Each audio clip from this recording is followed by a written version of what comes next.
Tout d'abord, première chose, cette vidéo va contenir des spoils de la saison 1 et de la saison 2 de DC Legends of Tomorrow. Donc pour ceux qui ont envie de voir cette série mais qui n'ont pas envie d'être spoilés, je vous invite tout de suite à quitter cette vidéo parce que je suis obligée pour faire un bilan de la saison de faire des petits spoils. Donc du coup je vous invite à quitter tout de suite cette vidéo. Hello à tous, je suis vraiment super contente de vous retrouver aujourd'hui pour une nouvelle vidéo. Ça fait 2 semaines qu'il n'y a pas eu de vidéo sur la chaîne et ça s'explique pour la simple et bonne raison que j'ai préparé mes vacances. Je suis partie à Barcelone 4-5 jours avec mon amoureux. J'ai vraiment fait beaucoup de choses en ce moment et du coup ça s'explique aussi par cela. Mais je reviens pour de bon et sur le blog et sur la chaîne bonne fois pour toutes. Donc aujourd'hui c'est une vidéo que ça fait longtemps que j'ai envie de vous la faire. Je vais vous faire en fait le bilan d'une série qui est DC Legends of Tomorrow. Parce que ça fait très longtemps que j'ai envie de vous faire un petit peu des vidéos spéciales séries, mais vraiment sur une seule série en fait. Et en fait le truc tout bête c'est que les séries finissent tout en même temps, commencent tout en même temps, et j'ai jamais vraiment le temps de vous faire ça. Et vu qu'en ce moment il n'y a pas beaucoup de séries qui se terminent, ça va venir au fur et à mesure du mois de avril et mai. Mais pour le moment j'en ai pas beaucoup qui sont terminés, donc du coup j'ai décidé de vous faire cette vidéo. Donc en fait dans DC Legends of Tomorrow on va retrouver les héros entre guillemets de Arrow et de The Flash. Rip Hunter, donc qui est un maître du temps, va voyager dans le temps pour corriger les aberrations qui ont été faites. En gros il va regrouper plusieurs personnes qui ont aucune évolution dans le temps. Ils vont rien apporter de spectaculaire dans le temps, rien qui va changer le fil du temps en fait. Je dis beaucoup de fois temps mais bon tout va bien. Et tout ça pour éviter une des plus grosses catastrophes qui se prévoit dans le futur pour leur ville et pour le monde entier. Il va donc regrouper plusieurs héros de The Flash et de Arrow. C'est des personnages quand même relativement forts qu'on retrouve.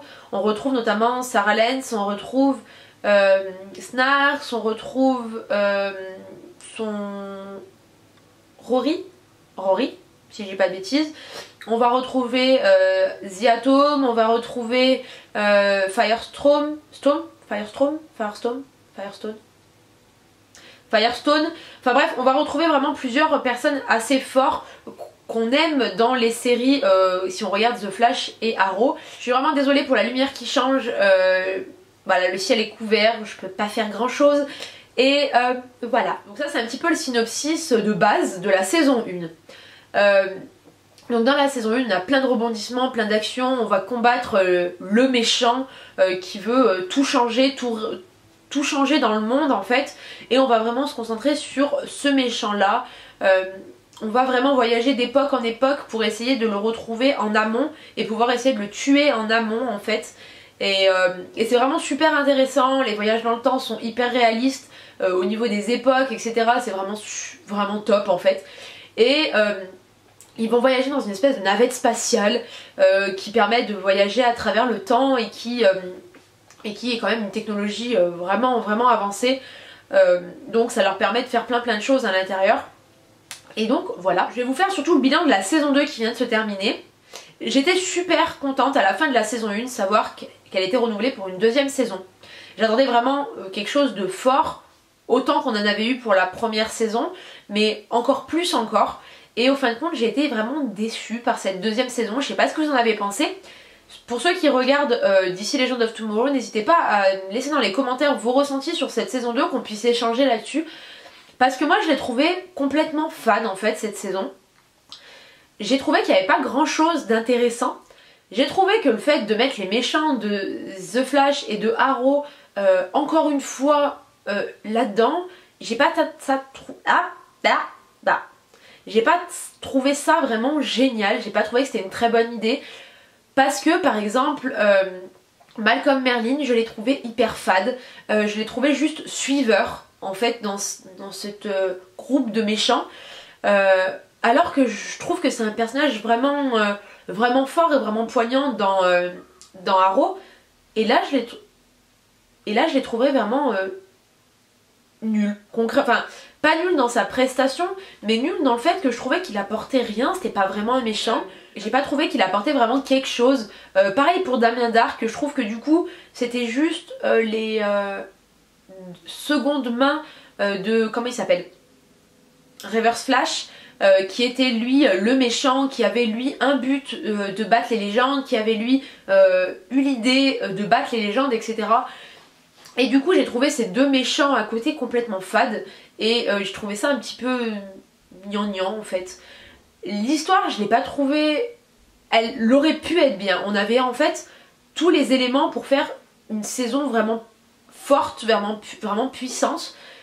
Mais en fin de compte, ben, on survole tout en fait. J'ai l'impression qu'on a survolé pendant 13 ou 14 épisodes. J'ai l'impression qu'on a juste survolé en fait toute l'histoire. J'ai l'impression qu'on n'a pas vraiment avancé. J'ai l'impression que... ouais, vous comprendrez que j'ai pas du tout accroché avec cette saison 2. Voilà, par exemple le personnage de Rory, qui est un personnage que j'adore, que j'ai adoré dans la saison 1, que j'ai adoré dans les saisons de The Flash. Bah là je l'ai trouvé pas terrible, et pourtant c'est un des seuls personnages que je retiens vraiment quelque chose. On apprend un peu plus sur son côté un petit peu sensible, on découvre une autre facette en fait de lui en parlant en fait de son ancien partenaire Snarks. On apprend vraiment quelque chose de nouveau sur lui, on en apprend un peu plus sur sa corde un petit peu sensible, et j'ai trouvé ça super attachant. Mais pour le reste des personnages, bah, j'ai pas trouvé leur histoire super en fait. J'ai pas trouvé qu'on apprenait vraiment quelque chose sur eux, j'ai pas trouvé qu'ils évoluaient forcément à travers cette saison là. Et du coup ouais, j'aimerais bien avoir votre avis à vous, votre ressenti à vous. J'ai vu qu'ils avaient programmé une saison 3. J'espère que cette saison 3 mettra un vrai coup de fouet en fait pour vraiment avoir une vraie histoire, et une histoire vraiment complète. Quitte à les faire un peu plus long, enfin elle est pas très longue cette série, elle fait 13 épisodes je crois sur cette saison 2, mais quitte à la faire un peu plus longue pour qu'on puisse vraiment rentrer en profondeur dans l'histoire et pas juste la survoler. Alors j'ai vu que beaucoup d'avis, beaucoup trouvent cette saison vraiment géniale, et malheureusement moi je l'ai trouvée hyper fade, et j'aime pas avoir ce ressenti là parce que j'adore ce genre d'histoire qui change un petit peu.